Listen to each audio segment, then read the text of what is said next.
நீங்கள் தவறவிட்ட எபிசோடுகளை இப்பொழுதே காணுங்கள். உங்கள் தந்திவன் யூடியூப் சேனல் மற்றும் தந்திவன் ஆப்பில் முற்றிலும் இலவசமாக.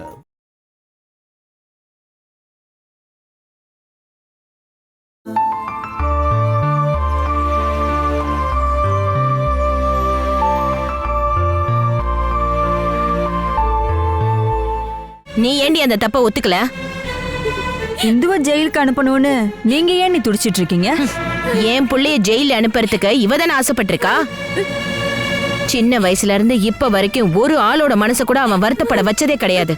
இன்னைக்கு அவனை ஒரு திருட்டு கேஸ்ல அரெஸ்ட் பண்ணிட்டு போயிருக்காங்க. இதுக்கு எல்லாத்துக்கும் காரணம் நீதான். இங்க பாருங்க அத்தை, இப்படி எல்லாம் சொல்லாதீங்க. என்னோட புருஷனுக்கு நானே துரோகம் செஞ்சுட்டேன்னு உங்களால எப்படி சொல்ல முடியும்? சொல்லுவேண்டி, இன்னமும் சொல்லுவேன். காரணம் இப்ப ஜெயில போய் இருக்கிறது என்னோட புள்ளடி. அதனால எனக்கு தான் வலிக்கும். உங்களுக்கு புள்ள, எனக்கு புருஷன் மறந்துடாதீங்க. என் புருஷன் ஜெயில இருக்காருன்னா நான் வெளியே கொண்டு வந்துருவேன். என் புருஷன் குற்றவாளி இல்லைன்னு நான் கண்டிப்பா நிரூபிப்பேன். அதுக்கு என்ன பண்ணணும்னு எனக்கு தெரியும். எல்லா பிரச்சனையும் பண்ணிட்டு முதல்ல கண்ணீர் வடிச்சு நடிச்சிட்டு இருக்கா. இங்க பாருங்க, இதெல்லாம் நீங்க நம்பிட்டு இருக்கலாம், நான் நம்பவே மாட்டேன்.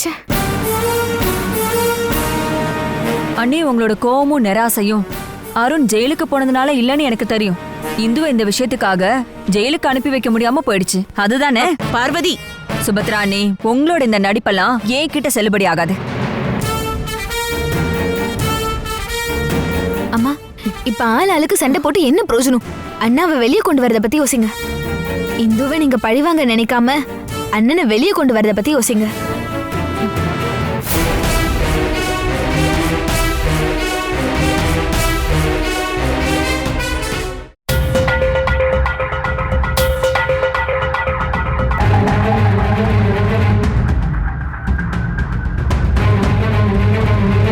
சார், நீங்க எதுக்காக என்ன பார்க்க வந்திருக்கீங்க? உங்ககிட்ட நான் ஒரு முக்கியமான விஷயத்தை பத்தி பேச வந்திருக்கேன். இதுக்கு மேல பேச என்ன சார் இருக்கு? நீங்க என்ன வீட்டுல இருந்து அரெஸ்ட் பண்ணிட்டு வரும்போது என்னைய சீக்கிரம் விட்டுருவீங்க அப்படின்னு தானே என்கிட்ட சொல்லிக்கிட்டு இருந்தீங்க. ஆனா நீங்க என்ன ஜெயிலில் தள்ளிட்டீங்கல்ல, அதுக்கப்புறம் நீங்க என்ன சார் பேசணும்? நான் நிரபராதின்னு சொல்லியும் நீங்க ஏத்துக்கிற நிலையிலே இல்லை. இப்போ உங்க கண்ணுக்கு நான் நிரபராதியா தெரியுறேனா? அதனாலதான் வந்தீங்களா? இங்க பாருங்க அருண், நீங்க இந்த கேஸ்ல நிரபராதி தான் உன்னை அரெஸ்ட் பண்ண வரும்போதே எனக்கு நல்லா தெரியும். ஆனா மேலதிகாரிங்க பிரஷர், உன்னை அரெஸ்ட் பண்ணி ஆகணும்னு மேலதிகாரிங்க சொல்லும்போது அந்த கடமையை நான் செஞ்சுதானே ஆகணும். உன்னை அரெஸ்ட் பண்றதுக்காக எஃப்ஐஆர் ரெடி பண்ணதும் மேலதிகாரிங்க தான். எனக்கு அதுக்கு எந்த சம்மந்தமும் இல்லை. எந்த தப்பும் பண்ணாத என்ன இப்படி தூக்கி உள்ள வைக்கிறதுக்கு யார் இப்படி ஆசைப்படுறாங்க? அந்த விஷயத்த உனக்கு சொல்றதுக்காக தான் நான் இங்க வந்திருக்கேன். இல்லைனா நீயும் உன் குடும்பத்தில் இருக்கிறவங்களோ என்ன தப்பா நினைச்சுப்பீங்கன்னு எனக்கு தெரியும். அருண், நீங்க யாரோ பண்ண சதி வலையில மாட்டிக்கிட்டு இருக்கீங்க. சதி வலையா? அப்படின்னா யாரு? எதுக்காக? செனாய்ஸ் குரூப்பை காலி பண்ணணும்னு நினைக்கிற ஜேபி தான் இதுக்கு பின்னாடி இருக்கான்னு சில ஆதாரங்கள் எனக்கு கிடைச்சிருக்கு. ஜேபியா? ஆனா அதுல எந்த ஆதாரமும் இல்லை. எங்க கம்பெனில எக்ஸ்போர்ட் ப்ராடக்ட்ஸ்ல கலப்படம் பண்ணது அந்த ஜேபியா? எஸ். ஆனா அவன் அந்த விஷயத்தை நேரடியா செய்யல. அதுக்காக உங்க கம்பெனியில் இருக்கிற யாரையோ தான் அந்த விஷயத்துக்காக யூஸ் பண்ணியிருக்காரு. அதுல முக்கியமா உங்க மனைவி இந்துலக்காவையும் சேர்த்துதான்.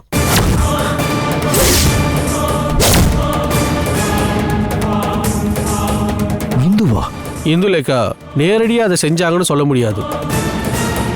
ஆனா இந்துலேக்கா மூலமா ஜேபி உங்க கம்பெனியை பத்தி நிறைய விஷயம் தெரிஞ்சு வச்சிருக்காரு. இப்போ கூட நீங்க கேட்கலாம், ஜேபியை ஏன் அரெஸ்ட் பண்ணலன்னு. அந்த ஆளுக்கு எதிராக எந்த எவிடன்ஸும் இல்லை. ஒரு இன்வெஸ்டிகேஷன் வந்தா கூட அந்த ஆள் இந்துலேக்காவை மாட்டி விட்டுட்டு தப்பிச்சிருவாரு. இன்னொரு விஷயத்தை நான் உங்ககிட்ட சொல்றாரு. இந்த விஷயத்துல உங்களை அரெஸ்ட் பண்ணாம இருக்கவும், விசாரணை உண்மையான குற்றவாளியை கண்டுபிடிக்க காத்திருக்கவும் நான் தயாரா தான் இருக்கேன். ஆனா ஜேபி மேலிடத்துல பேசி உங்களை அரெஸ்ட் பண்ண வச்சு உள்ள தள்ளியிருக்கான். ஜேபியா? எஸ். அப்படி ஒரு ஆள் தலையிடாம நிரபராதியா இருக்கிற நீங்க மாட்ட வாய்ப்பு இல்லை.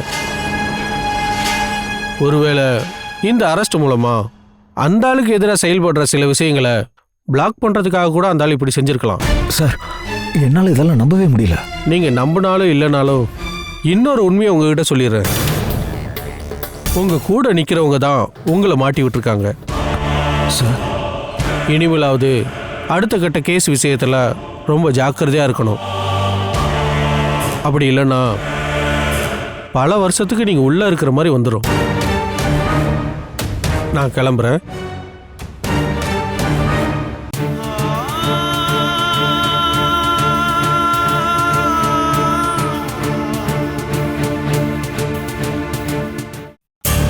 வணக்கம். வணக்கம் சார். ஜேபி சார் சொல்லியிருந்தாரு நீங்க 2 பேரும் என்ன பார்க்க வருவீங்கன்னு.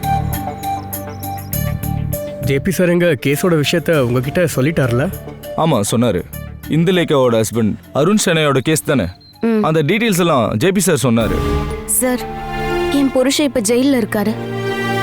அவர் பேர்ல இதான் ஃபர்ஸ்ட் டைம் கேஸ் ஃபைல் ஆயிருக்கு. என் புருஷனை எப்படியாச்சும் காப்பாத்தணும் சார்.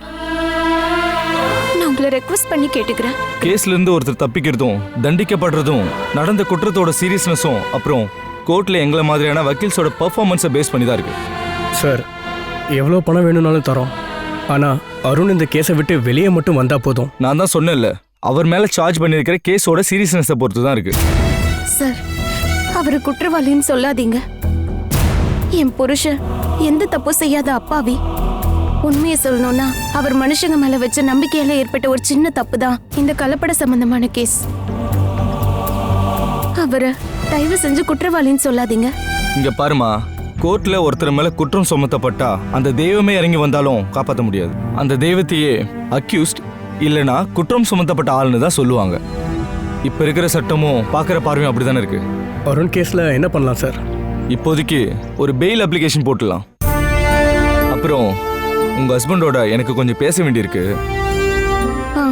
பெயில் அப்ளிகேஷன் கோர்ட்ல சப்மிட் பண்ணும்போது அவருக்கு சொல்லிக் கொடுக்க வேண்டிய சில விஷயங்கள்லாம் இருக்கு. அதுக்காக தான் நான் அவரை பார்க்கணும்னு சொன்னேன். சார், அது அவனுக்கு கண்டிப்பா ஜாமீன் கிடைச்சிடும்ல? பார்த்த வரைக்கும் ஜாமீன் கிடைக்காம இருக்கிற அஃபென்ஸை போலீஸ் சப்மிட் பண்ணியிருக்காங்க. அதெல்லாம் கோர்ட்டுக்கு முன்னாடி நிரூபிச்சிட்டாங்கன்னா குறைஞ்சபட்சம் 7-8 வருஷம் அருண் ஷெனாய் உள்ள இருக்க வேண்டிய நிலைமை வந்துடும்.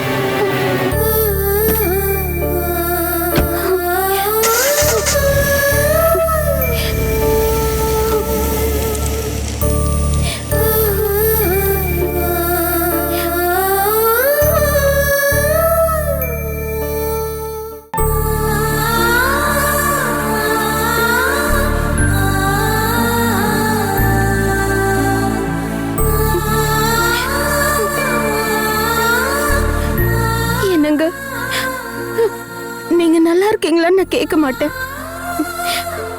இந்த நிலைமையில நீங்க நல்லா இருக்க மாட்டீங்கன்னு எனக்கு தெரியும். எதுக்காக இப்ப இங்க வந்த? உங்களை பார்க்கதான். இந்த நிலைமையில நீ இங்க வந்திருக்கவே கூடாது. என்னால வராம இருக்க முடியாதுங்க. எந்த தப்பு பண்ணாத உங்களை போலீஸ் எந்தெந்த கேஸ் போட்டு உள்ள தள்ளியிருக்காங்கன்னு எனக்கு நல்லா தெரியும். அது எப்படி உனக்கு தெரியும்? உங்களை அரெஸ்ட் பண்ண விஷயத்த நான் ஜேபி சாருக்கு காண்டாக்ட் பண்ணி சொல்லியிருந்தேன். சார் நினைச்சா உங்களை ஸ்டேஷன்ல இருந்து வெளியே கொண்டு வர முடியுமான்னு தெரிஞ்சுக்கதான் காண்டாக்ட் பண்ணேன். அப்பதான் ஜேபி சார் என்கிட்ட சொன்னாரு உங்களை போய் கேஸ் போட்டு உள்ள தள்ளியிருக்காங்கன்னு. அப்புறம் அந்த ஆளையும் என்னை வெளியில கொண்டு வர ட்ரை பண்ணாம இருக்கான். உனக்கும் அந்த ஆளுக்கு இருக்க ஃப்ரெண்ட்ஷிப் வச்சு பார்த்தா அவர் எனக்கு ஹெல்ப் பண்ணியிருக்கணும்ல. போலீஸ்ல ஹையர் அஃபிஷியல் யாரோ ஒருத்தர் தான் இந்த அரெஸ்ட்டுக்கு பின்னாடி இருக்காங்க. அப்படிதான் ஜேபி சார் என்கிட்ட சொன்னாரு. அப்படின்னா அப்படி விளையாடினது யாருன்னு மட்டும் ஜேபி சாரால கண்டுபிடிக்க முடியல, அதானே? நீங்க கவலைப்படாதீங்க. ஜேபி சாரோட கேர் ஆஃப்ல நமக்கு ஒரு நல்ல வக்கீல் கிடைச்சிருக்காரு. அவரு உங்களை ஜாமீன்ல வெளியே கொண்டு வந்துடலான்னு வாக்கு கொடுத்திருக்காரு. இந்து, நீ இப்போ ரொம்ப தான் கஷ்டப்படுறல என்னை வெளியில கொண்டு வர. நீ மட்டும் இந்த கேஸ்ல என்னை பத்தி விமர்சிக்காம இருந்திருந்தீங்கன்னா இப்படி கஷ்டமே வந்திருக்காதுல. இப்படி கேஸே என் பேர்ல வந்திருக்காது. என்னங்க? நான் இந்த நிலைமைக்கு ஆளானதுக்கு நீயும் ஒரு காரணங்கிறத நீயே யோசிச்சு பாரு. நீ எதுக்காக இப்படி ஒரு ஸ்டாண்ட் எடுத்தன்னு எனக்கு இப்ப வரைக்கும் புரியவே இல்லைந்தோ. நீ தப்பிக்கதான் இப்படி செஞ்சியா, இல்ல எனக்கு இப்படி ஒரு நிலைமை வரணும்னு நினைச்சவங்களோட நீ அவங்களோட கூட்டு சேர்ந்துட்டியான்னு? என்னங்க நீங்களே என்ன இப்ப குத்த சொல்றீங்களா? நீ எந்த குற்றமுமே செய்யல. நீயும் உன்னுடைய மனசாட்சிக்கிட்ட கேட்டுப்பாரு. உனக்கும் அந்த ஜேபிக்குமான ஃப்ரெண்ட்ஷிப்னால கம்பெனிக்கு எவ்வளவு பெரிய லாஸ்ன்னு தெரியும்ல. என்னங்க? கம்பெனியோட எதிரிகள் கூட சேர்ந்து ஒரு ஆயுதமா நின்னு என்னையவே ஜெயிலுக்கு அனுப்பிட்டல. எதுக்காக இந்து? ஏன் இப்பெல்லாம் பண்ண? நான் உயிருக்கு உன்னை நேசிச்சதுக்கான தண்டனை தான் அதா? அதுக்கு தான் நீ ஜெயிலுக்கு அனுப்பிச்சா? என்னங்க யாருன்னு தப்பா நினைச்சாலும் பரவாயில்ல, நீங்க மட்டும் நினைக்காதீங்க. என்ன ஒதுக்கி தள்ளாதீங்க. அதை மட்டும் என்னால தாங்கிக்க முடியாது. எல்லாத்தையும் தாங்கிக்கிறதுக்கு நான் தான் ஒருத்தன் இருக்கனே. எல்லா பழியும் வாங்கிக்கிறதுக்கு நான் தான் ஒருத்தன் இருக்கனே, அருண். உன் மனசுலயும் என்ன பழி வாங்கறதுக்கு ஒரு கணக்கு இருக்கும்ல. ஏன்னா நான் உன்னை ஒரு சதி வேலை செஞ்சு தானே கட்டிக்கிட்டேன். என்னங்க உங்களை இந்த கேஸ்ல மாட்ட வச்சு நான் தப்பிச்சிட்டேன்னு சொல்லாதீங்க. உங்க மேல சொல்லப்பட்ட எல்லா குற்றத்தையும் ஏத்துக்கிட்டு ஜெயில கிடக்க நான் தயாரா இருக்கேன். போலீஸ் என்ன அரெஸ்ட் பண்றாங்கன்னு பண்ணட்டும், எல்லா குற்றத்தையும் நான் ஏத்துக்கிறேன். போலீஸ் உன்னை தொட்டுறதுக்கு ஒரு சில பேருக்கு விருப்பமே இருக்காது. அதை தெரிஞ்சுதானே இப்படி பேசுற? என்னங்க இந்து, இப்ப நான் இருக்க நிலைமையில உன்கிட்ட ஒரே ஒரு விஷயம் தான் சொல்லணும். எக்காரணத்தை கொண்டும் ஜேபியை மட்டும் நம்பாத. அந்த ஆள் கூட இருக்க ஃப்ரெண்ட்ஷிப் அதை உடனே கட் பண்ணிரு. அப்படி இல்லைனா நீ என்ன மாதிரியே அந்த ஆளுக்கு ஒரு இறைய மாறிடுவ.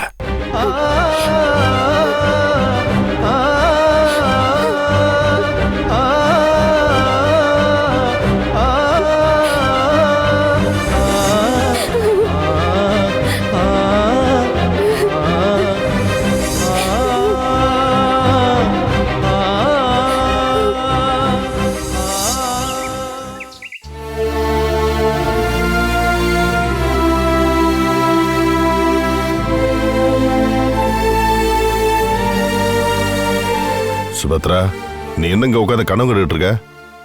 கடைசியா உனக்கு கூட தெரியாம இந்து உனக்கு சேர்த்து ஆப்படிச்சிட போல இருக்கு. நீ கொஞ்சம் ஜாக்கிரதையா சுபத்ரா. இந்து கம்பெனில மறுபடியும் ஏதாவது பிரச்சனை பண்ணாளா? ஐயோ, அந்த இந்துவால எனக்கு எப்பவுமே பிரச்சனை தான். சுபத்ரா, அருணா பார்க்க இந்து ஜெயிலுக்கு போயிருக்கா. அந்த இந்து அருணை ஜாமீன்ல எடுக்கிற அந்த வேலையை ஆரம்பிச்சுட்டா. நம்மளோட அர்ஜென்ட் அது இல்லைல்ல. அருண் ஜெயில இருக்கிற இந்த சந்தர்ப்பத்தை நமக்கு சாதமா பயன்படுத்தி இந்து அருணோட மனசுல இருந்து தடையமே இல்லாம நம்ம அழிச்சிடணும். இங்க பாரு, கம்பெனில இருந்தோம் இந்த வீட்டுல இருந்தோம் அவளை அடிச்சு துரத்தணும்.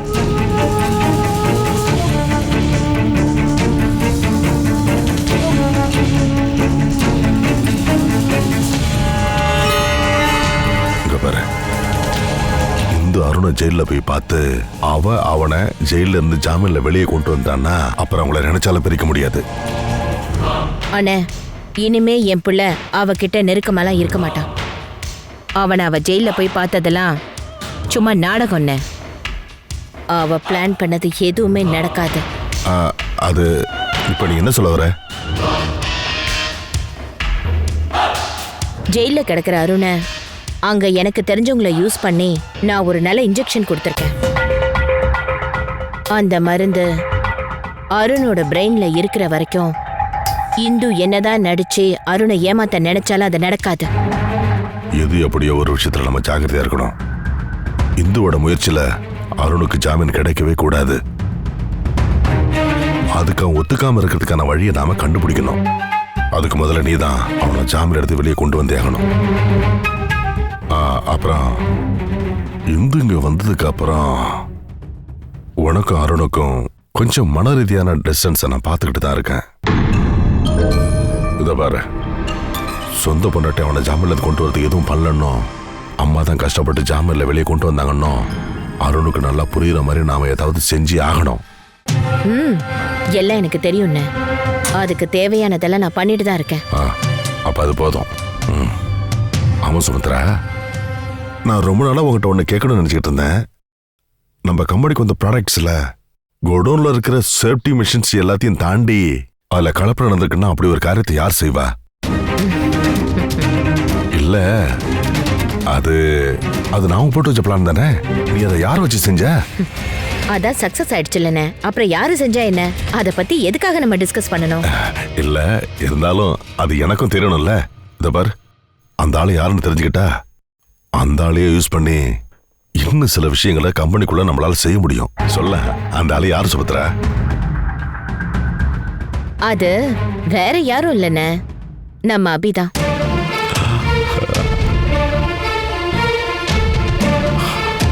அந்த ஆளு அபியா?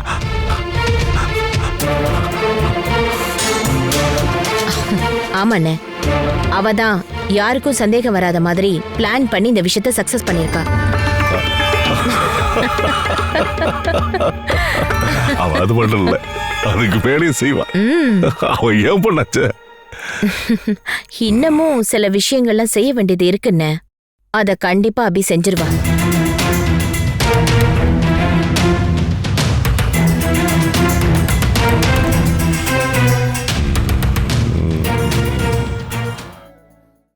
பிசினஸ் விஷயங்களும் குடும்ப பிரச்சனைகளும் மனசுக்குள்ள குழப்பத்தை உண்டாக்கியிருக்குல்ல? மனசுக்கு சுத்தமா நிம்மதியே இல்ல சார். மனசுக்கு நிம்மதி தேடுதா நான் இங்க வந்திருக்கேன். அம்பாட்டு ஷேனாய்க்காரங்க மனசுல எதிரிகளை கொல்லக்கூடியவன்லாம் நானு. அப்படி இருக்கவங்க வீட்டுல அம்பாட்டுக்காரங்க மருமக வந்தா அவங்க மன்னிப்பாங்களா?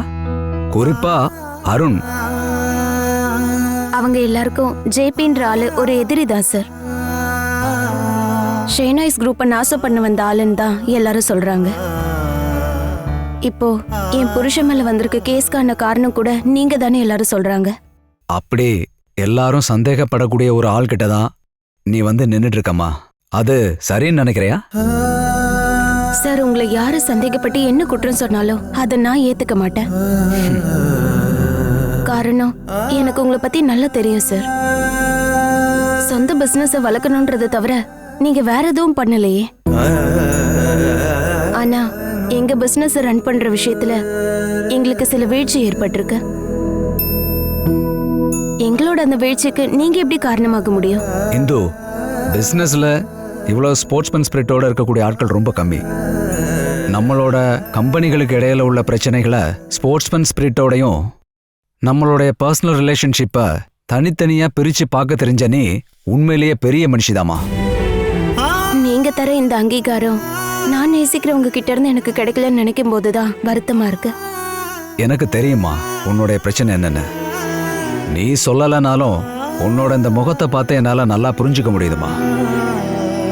குடும்ப சொத்துக்களை நாசம் பண்ணுனவ, கட்டுன புருஷனை தப்பா சொல்லி ஜெயில அடைச்சவ, பிசினஸ் எதிரி கூட சேர்ந்து சொந்த கம்பெனிக்கு எதிராக துரோகம் செய்யக்கூடியவள். இதெல்லாம் தானே நீ கேட்டுட்டு இருக்கக்கூடிய அர்ச்சனைகள்? எதுக்குமா அழற? பெண்ணோட வாழ்க்கைங்கிறது இப்படி அழுது தீக்கிறதுக்காக இல்ல. நேரம் நமக்கு எதிரா இருக்கும்போது சாதாரண விஷயத்துக்கு கூட நம்ம மேல பழி வந்து தானா விழும். அதுவே நல்ல நேரம் வந்துருச்சுன்னா உன் மேல கல்ல வீசக்கூடிய அந்த கைகள் உன் மேலேயே ரோஜா பூக்களை வீசுவாங்க.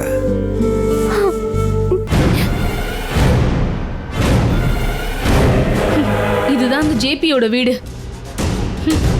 நம்ம கம்பெனியை நாசம் பண்ண துணிஞ்ச அந்த ஜேபிக்கு ஒரு வார்னிங் கொடுக்காம நான் இங்க இருந்து போக மாட்டேன்.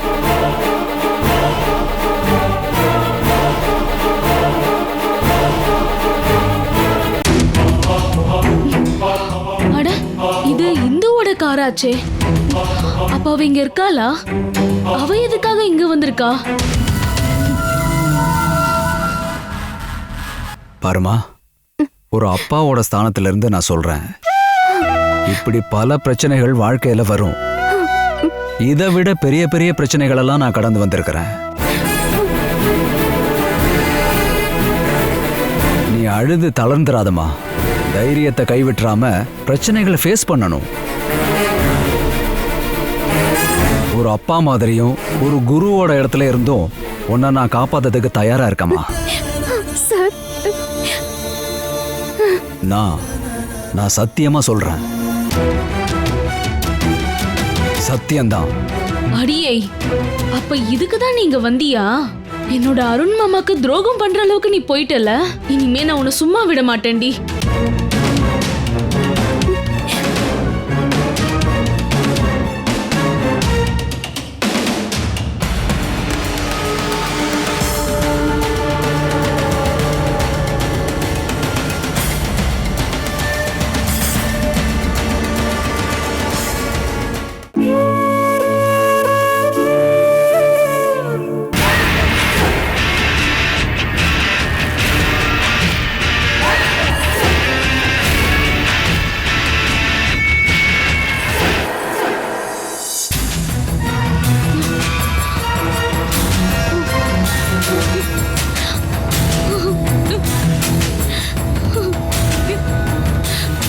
மாமா, என்னால இது பார்க்கவே முடியல மாமா.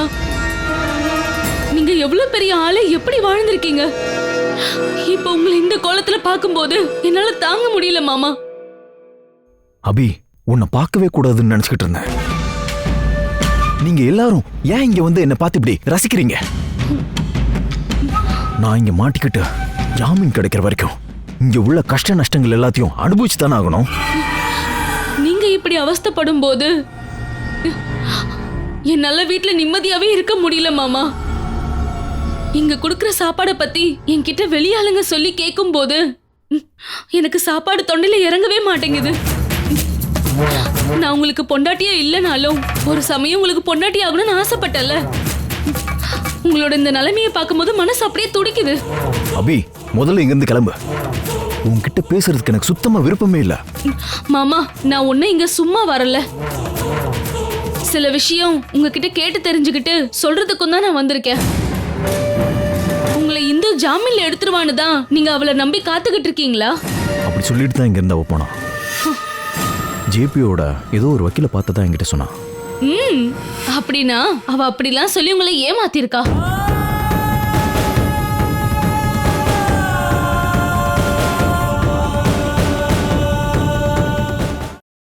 Catch us on TV, Thandivan app, thandivan.com and YouTube.